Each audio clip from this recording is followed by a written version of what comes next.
출애굽기 20장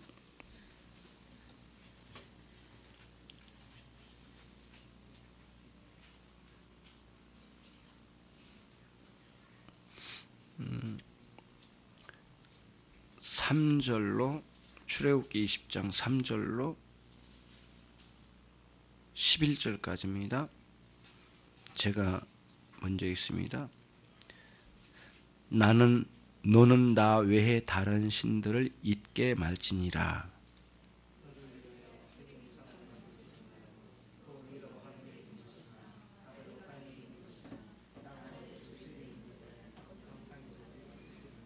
그것들에게 절하지 말며 그것들을 섬기지 말라. 나 여호와 너희 하나님은 질투하는 하나님인즉 나를 미워하는 자의 죄를 갚되 아비로부터 아들에게로 3, 4대까지 이르게 하거니와.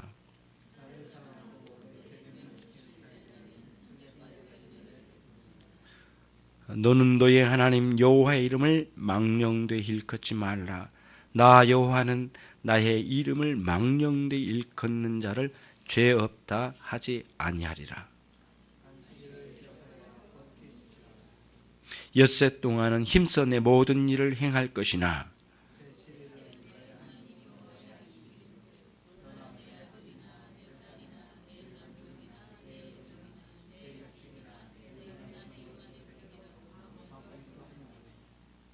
같이 합니다. 이는 엿새 동안에 나 여호와가 하늘과 땅과 바다와 그 가운데 모든 것을 만들고 제7일에 쉬었습니다. 그러므로 나 여호와가 안식일을 복되게 하여 그 날을 거룩하게 하였느니라. 아멘. 우리가 방금 읽은 내용이 하나님과의 관계의 계명입니다. 직접 관련이 있는 계명.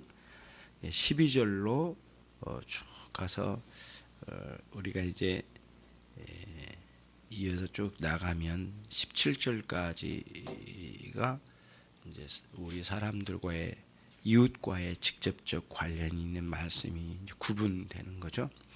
오늘은 3절에 있는 제1계명 너는 나 외에 다른 신들을 잊게 말지니라, 이 말씀으로 함께 간단하게 나눠보도록 하겠습니다. 그럼 이제 우리가 소요리 문답 45문과 6문을 보겠습니다. 제1계명은 무엇입니까?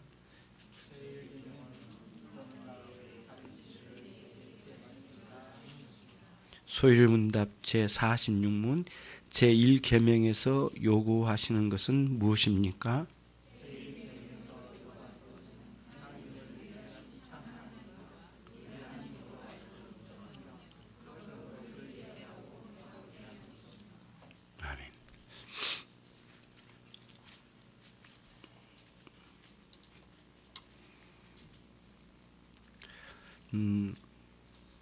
이제 10계명을 통해서 우리에게 더 밝게 밝혀주신 말씀이에요.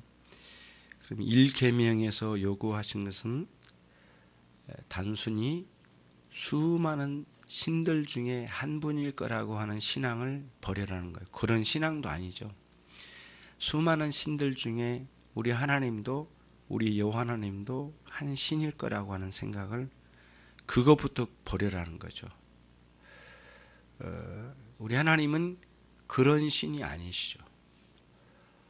모든 신을 배격한 유일하시고 참되신 하나님이시라는 게 선언적인 제1계명에서 선언하신 말씀이에요.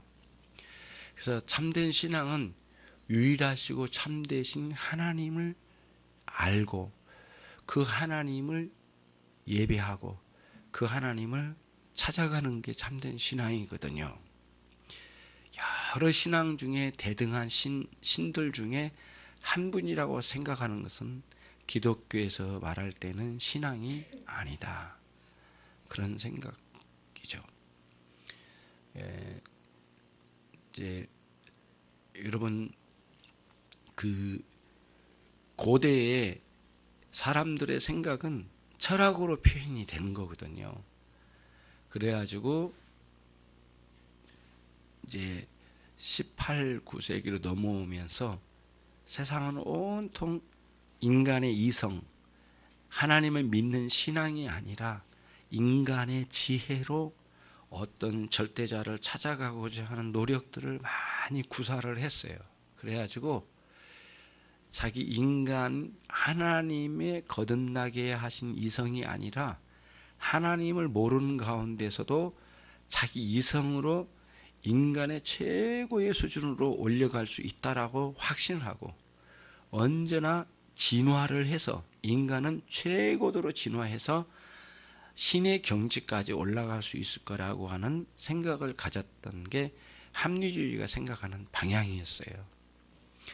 그런데 세계 제1차, 2차 대전을 경험하면서 큰 타격을 입은 거예요.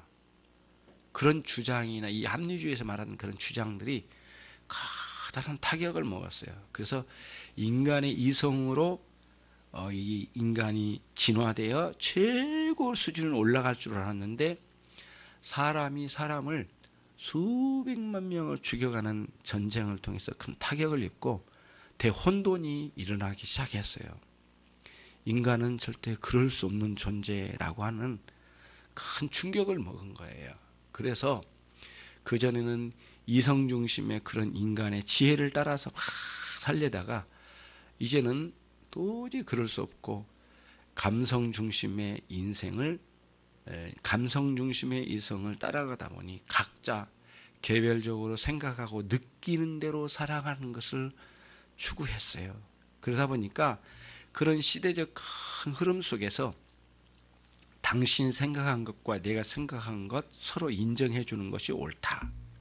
당신 생각한 것도 엉뚱한 것 같지만 그것도 좋은 거다라는 식으로 생각하면서 모든 사람들이 가지고 있는 생각의 다양성을 인정하자.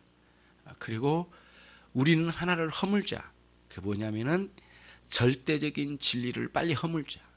다시 말하면 기독교에서 가르치고 있는 이런 유일하시고 참되신 하나님의 가르침을 이거를 무너뜨리자. 무너뜨리고 서로 상대를 인정하면서 가는 그런 상대주의에 이제 빠지게 되고요. 거기에 관련해서 특별히 종교에 있어서도 각자 세계 많이 흩어져 있는 민족들이 가지고 있는 각자의 신앙, 종교를 우리가 서로 인정해주고 서로 존경해주자. 그러면서 절대 구원의 교리인 기독교의 신앙을 내려놓고 각자 서로의 종교를 인정하면서 살아가는 것이 옳지 않겠는가. 그런 주장들을 가지고 간 게 이제 이런 그 현대주의의 그 뒤에 나오는 현상들이에요. 제2세계대전 이후에 일어나는 철학적 흐름이거든요.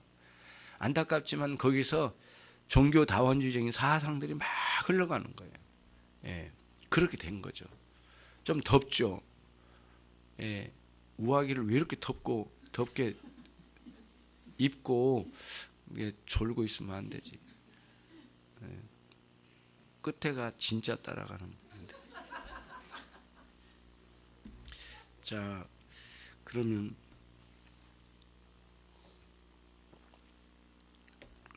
그러면은 이런 겁니다. 거기 한번 보시겠습니다. 그 제목을 제가 안 고쳤네요. 그렇죠? 뭐랄까 10개의 선문이 아니라 제1계명에 대한 것인데 거기 1번을 보겠습니다. 제1계명에서 요구하는 의무는 주로 몇 가지인가요? 몇 가지죠? 성진 형제 몇 가지야 거기? 4가지라고? 3가지. 자, 하나님을 첫 번째가 하나님을 아는 거예요. 근데 여기서 하나님을 안다라고 하는 거는 철저하게 하나님께 우리의 존재의 비참함을 깨닫고 그 높고 크시고 거룩하신 하나님 앞에 이렇게 엎드려지는 지식이에요. 이 지식이.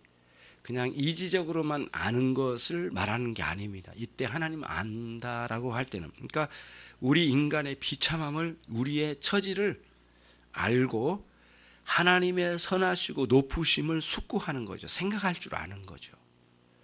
두 가지 지식이 같이 가는 거예요. 나의 비참함과 하나님의 거룩하심, 완전하심을 동시에 안아간 거예요. 하나님 앞에 내 존재를 봤는데 너무 연약한 존재예요. 너무 무지한 존재예요. 너무 허무한 존재, 인간이란 존재가 너무 가난해요. 빈곤한 존재예요. 거기에다가 사악함이 내 안에 있어요. 온 전 존재가 부패한 것에 꽉 찌들어 있는 것을 자각해요. 이런 비참한 가운데 있는 나를 보고 통탄해하는 거예요. 큰 영적인 탄식을 하는 거예요. 그리고는 하나님 알아가는 거예요. 그 지식과 함께. 근데 그 하나님은 너무 지혜로우시고 높으시고 완전하시고 선으로는 풍성하셔요. 하나님에게는 그 정의로우심이, 아주 순수한 정의로우심이 그분에게 있어요. 내 안에서 찾을 수 없는 그 무엇을 하나님께 찾지 않고는 견딜 수 없는 깨달음. 그게 첫 번째 오는 지식입니다. 하나님을 아는 지식. 그거거든요. 그 두 번째는, 성진이 형제 두 번째가 뭔가? 하나님을 뭐 하는 것? 하나님을, 자, 하나님을 전체 한번 대답해서 하나님 어떻게 한 것? 예, 하나님을 인정하는 거니, 받아들인 거거든요. 하나님을 인정하는 거예요. 인정하는데 그 객관적인 가르침으로, 그래 하나님이 계신다고, 그래 나와 상관없는 하나님으로 이렇게 생각하는 것이 아니라 그 하나님을 나의 하나님으로 이렇게 인정하여 받아들이는 것을 의미한 겁니다. 이게 신앙이 굉장히, 그런데 반드시 예수 그리스도의 중보 사역으로 하나님과 우리 사이에 화해가 이루어질 때만 이게 이루어져요.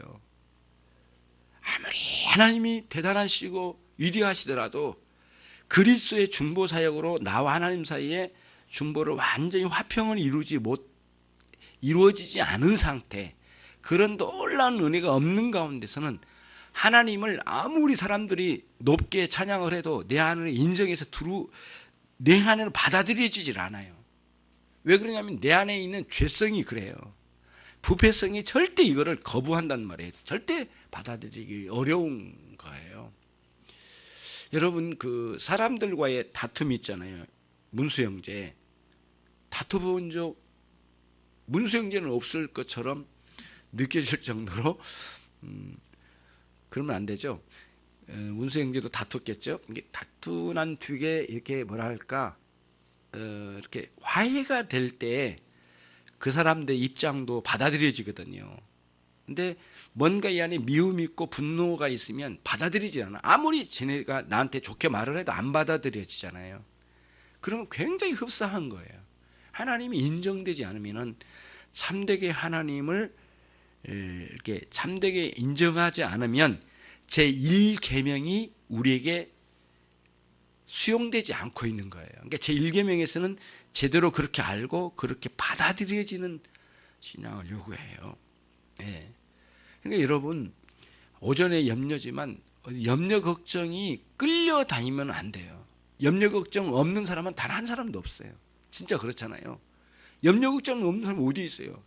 근데 그 염려 걱정이 완전히 이렇게 질질 끌려다니는 상황이 돼버린다면 이거는 정말 이게 신앙적인 태도가 아니거든요. 그 염려 걱정이 밀려왔어요. 그거를 어떻게 믿음으로 대항하여 가느냐에 중요한 건데, 염려가 없다라고 상상을 하는 사람은 그건 거짓된 거거든요. 그런 거는 있을 수가 없으니까 정말 우리들이 하나님이 나의 하나님으로 인정되어 오신 거죠. 그분이 내 인생의 중심에 계시고 나는 그분을 중심으로 내 인생을 살아가야 되겠다는 생각을 구축되면 많은 상황도 극복하고 그냥 참고 인내하는 인간적인 극복이 아니라 신앙적인 극복이 이루어지게 됩니다. 그거를 여기서 이야기한 거거든요. 제1계명은 그런 의미로 우리에게 주어진 거예요. 세 번째는 뭐냐면은 제1계명에서 요구하는 의무 주로 몇 가지, 세 가지라고 있는데 그 세 번째. 그러고 난 다음에 우리는 하나님을 경배하고 그분을 영화롭게 해드리는데 힘써 가는 거예요. 거기서 힘쓰는 거예요. 힘쓰는 거예요. 되는 대로가 아니라. 그러니까 여러분, 기독교 신앙이 어떤 운명론처럼 인생이 그렇게 결정됐으니까 어차피 하나님이 인도해 주실 거니까 나는 그냥 기다려 보는 거라고 하는 것은 우스꽝스러운 결정론과 같은 거예요. 그건 아니거든요. 기독교 신앙처럼 가장 역동적인 게 없어요.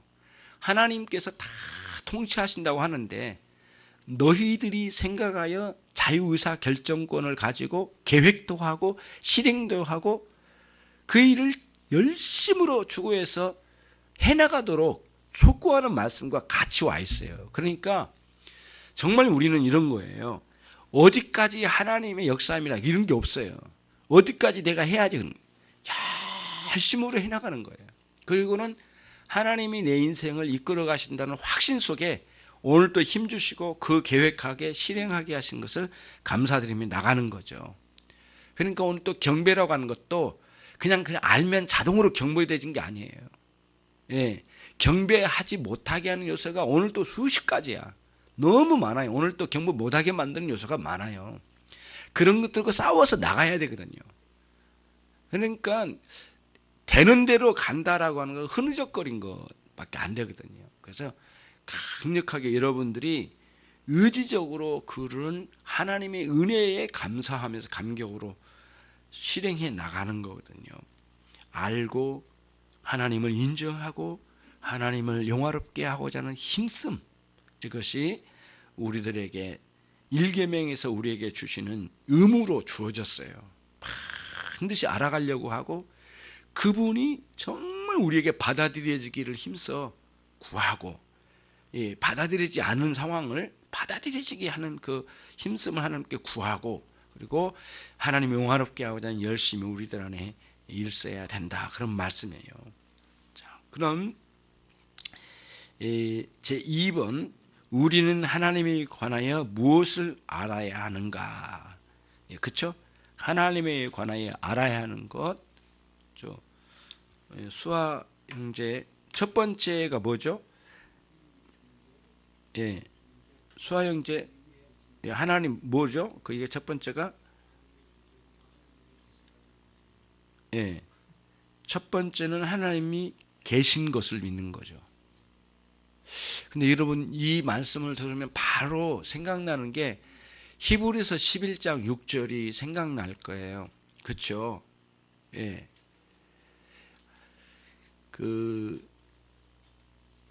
하나님을 그러니까 믿는 믿음은 우리의 믿음은 하나님을 기쁘시게 해드릴 수 있는 믿음이 뭐냐라고 히브리서 11장 6절에 나오거든요. 첫 번째가 그분이 계신 것을 믿는 것이 첫 번째 하나님 기쁘게 해드리는 믿음이래요.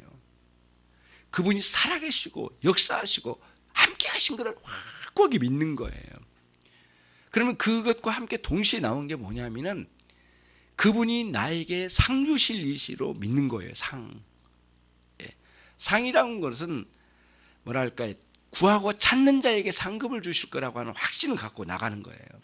상급은 이런 거잖아요. 우리 수준으로 해서 내려오면 열심히 달려가지고 1등 상급을 받잖아요. 그러니까 전심으로 그 목표를 향해서 달려가는 거예요.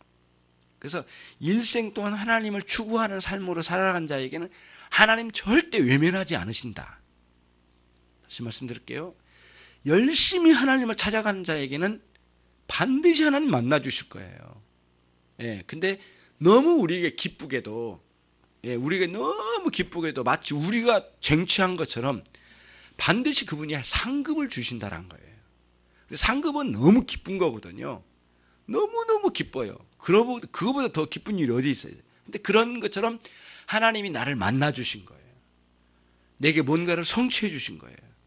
그때 너무 기쁜 거예요. 그게 하나님이 나를 찾아오신 거예요. 나를 만나 주신 거에 대한 큰 열망을 가지고 가는 거예요. 그러니까 하나님을 추구하는 신앙, 하나님 살아계신 신앙, 이 두 가지를 하나님 너무 기뻐하신대요. 이게 모든 믿음의 경주를 했던 믿음의 선조들이 그렇게 살았다는 거예요. 그거를 여기서 이제 이야기해주고 있는 겁니다. 세 번째, 우리는 하나님을 어떻게 인정해야 하는가? 우리 박세린 자매님, 세 번째, 우리는 하나님을 어떻게 인정해야 합니까?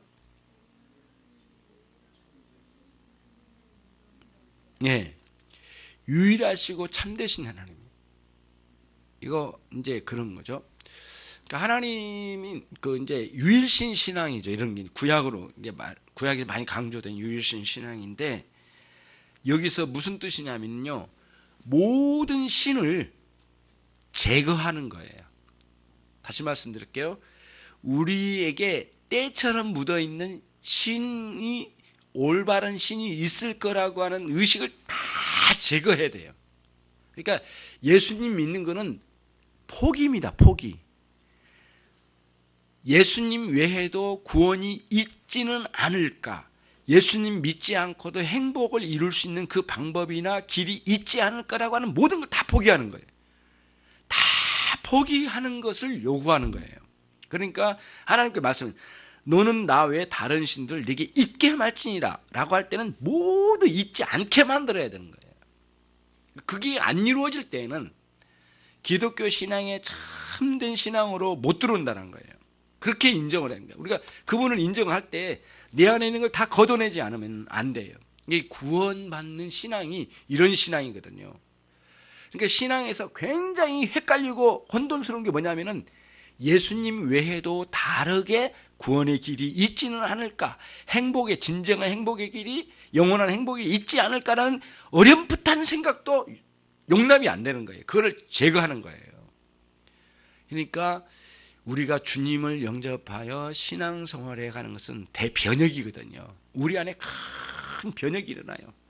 이 안에 있는 모든 그런 예수님을 향한 그 영원한 갈망 외에 다른 것들 끼어드는 걸 다 제거하는 거죠. 세린자매님 이해되죠? 그렇게 이해를 한 겁니다. 4번 김예슬 자매님, 4번 우리는 하나님을 어떻게 경배하고 영화롭게 해드립니까?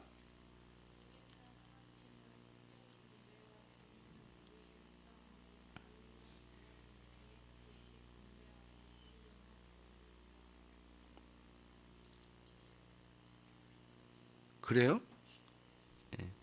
그러니까 유일하신 하나님으로 경배하고자 하는 그런 거예요. 이게 이제 제일 이 신앙에 도전하는 녀석이 있는데 그 녀석이 나예요. 내가 그 자리에 가고 있는 게 자기가 안 죽어지거든요.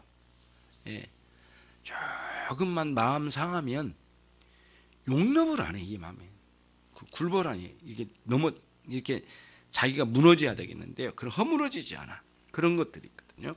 자, 그러면은 처음에는 우리의 지성으로 그분을 생각하고 묵상하고 기억하는 거예요. 지성적인 부분.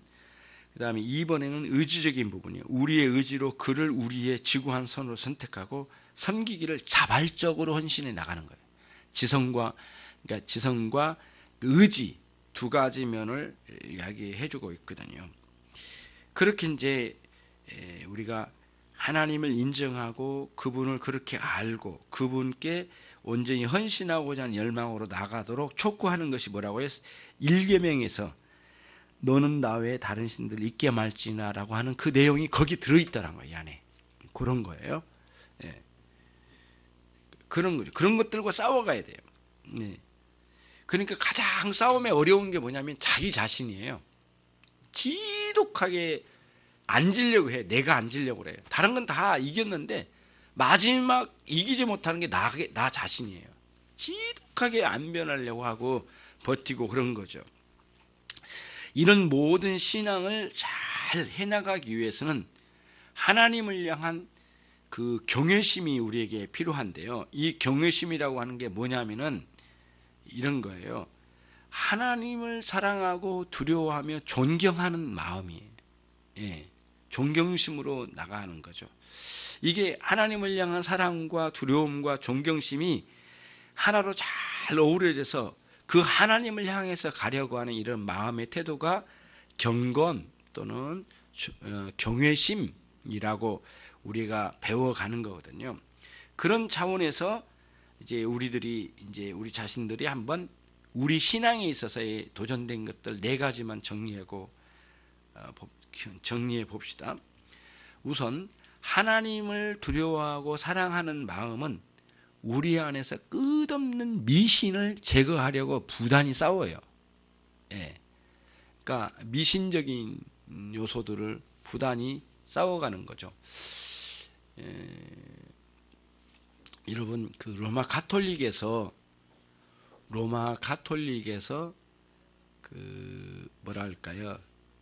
실제적 임재설이라고 하는 그 성찬식에 있어서 실제로 임재한다고 하는 그런 그 실제로 임재한다는 사상을 가지고 있어요. 로마 가톨릭이.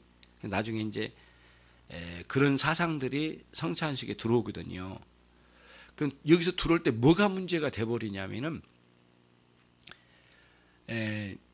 성찬 받는 이 포도주하고 이 떡이 예수님의 몸과 피 자체로 변화됐다라고 보는 거예요.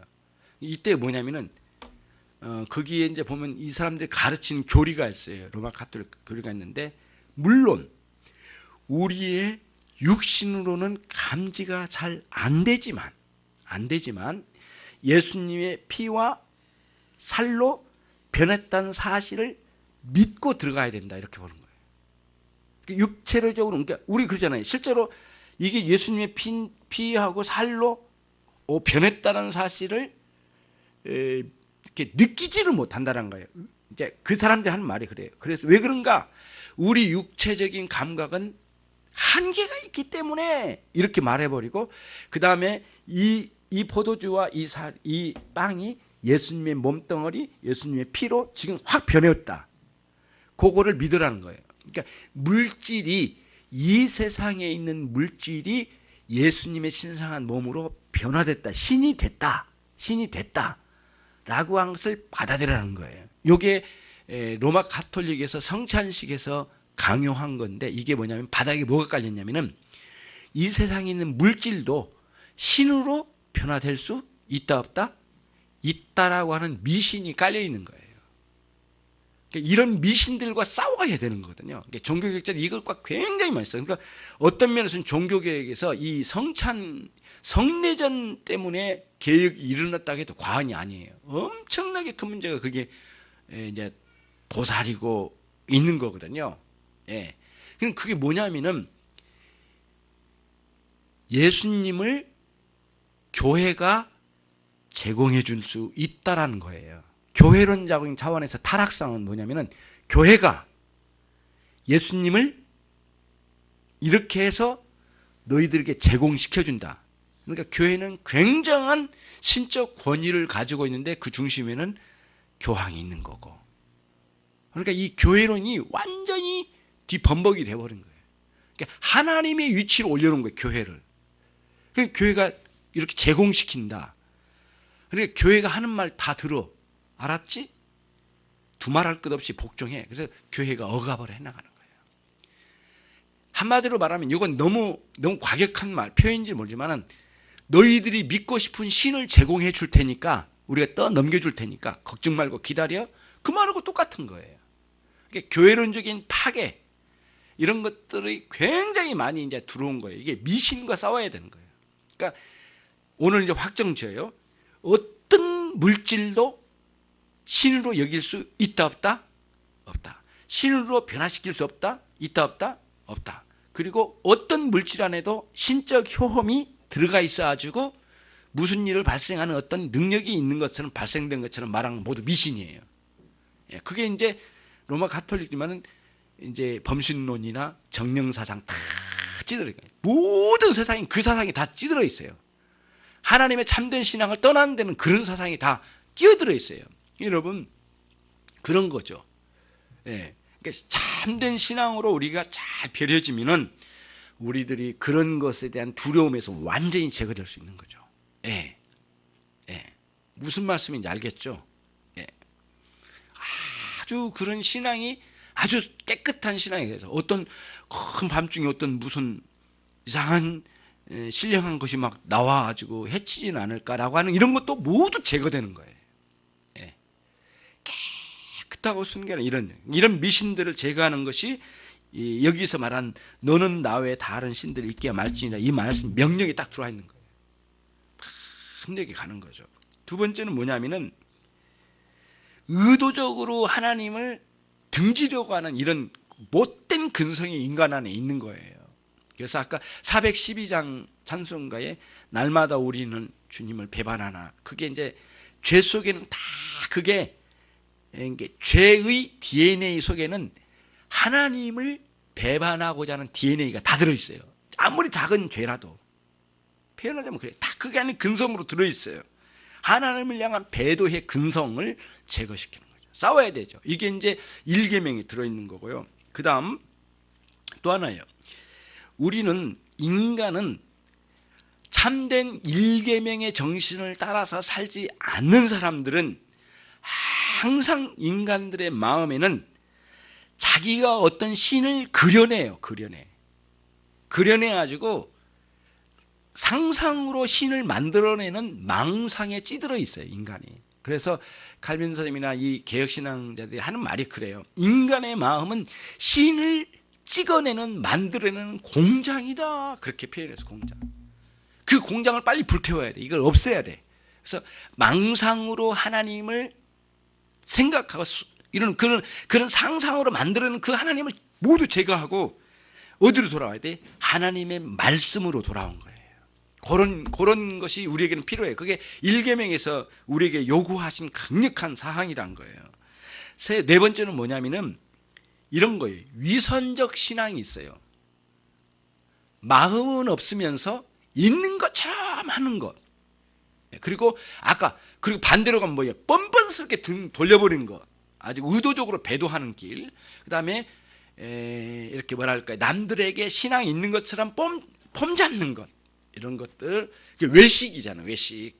유대인들의 외식이 굉장히 예수님께 비난받은 내용이지 않습니까? 이렇게 구제를 할 때나 사람들에게 막 보이려고 하고 사람들에게 나타내려고 하고 그런 거죠. 그러니까 종교적 허영심이거든요. 종교적 허영심이 우리 안에는 막 날뛰어요. 남들보다 더 열심히 기도 잘하는 것처럼 기도 많이 한 것처럼 남들보다 더 경건한 것처럼 막 이런 식으로까지 뽐내려고 하는 근성들이 막 우리 안에 있어요. 이런 것들이 우리가 싸워야 될 중요한 부분인데 그 1계명에서 탁 지적을 하신 거예요. 나 외에 다른 신이 있게 말지니라고 하는 이런 외식적인 신앙, 위선적 신앙을 타파시키라고 명하신 것이 1계명입니다. 그것과 제가 여러분들이 이제 이거를 잘 인지하고 오늘 1계명에 따라 정신을 따라서 사는 거죠. 그렇죠? 한 주간도 그렇게 사시고요. 또 새로운 학기가 되고 새롭게 이제 2월 마지막 주 이렇게 접어들면서 준비해야 될 것도 많지만 내가 진짜 제 1계명의 정신으로 살아야 되겠구나. 이렇게 마음을 청하고 하나님께 충성을 다하시는 그런 여러분 되시길 바랍니다. 네, 기도하겠습니다. 하나님 아버지 감사합니다. 제 1계명에서 우리에게 명백하게 명하여 주신 말씀들을 오늘은 배웠습니다. 하나님 1계명의 정신을 따라 살게 해주시고 우리의 신앙에 이 순결한 신앙으로 우리 주님을 기쁘시게 해드릴 수 있는 모든 종들이 되게 하옵소서. 예수 그리스도의 이름으로 기도 올리옵나이다.